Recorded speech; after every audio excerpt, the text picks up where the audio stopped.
Comedy present मुन्ना सावन।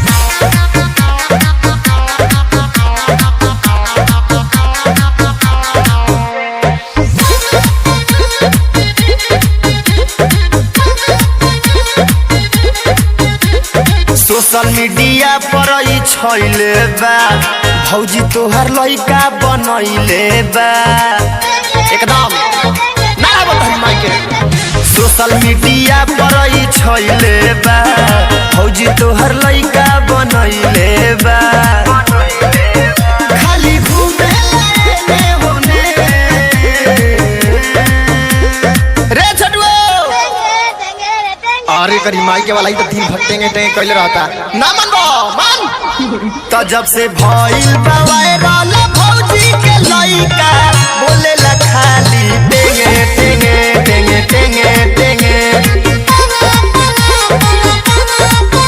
माल छुए न देला ई कोरे झमेला बोले ला खाली टेंगे टेंगे टेंगे टेंगे टेंगे।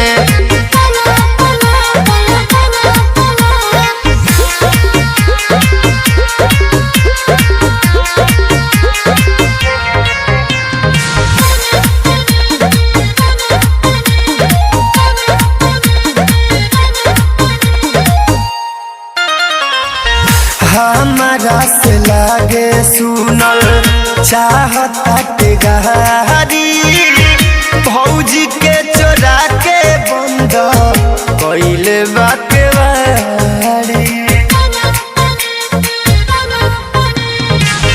हमारा से लागे सुनल चाहता के गहारी भौजी के चोरा के बंद कइले बाके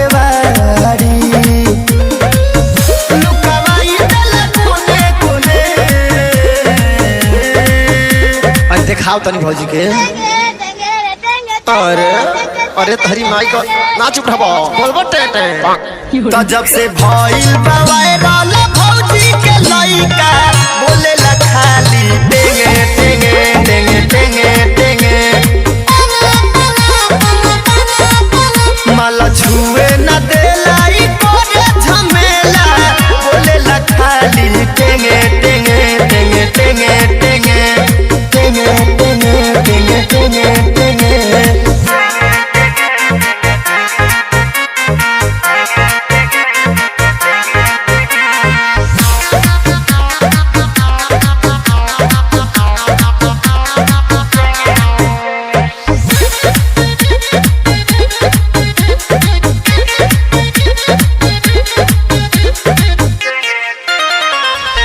चढ़ते लगनई तो जाला पागलाई अंकुर दीपू के देला बुढ़बक बनाई।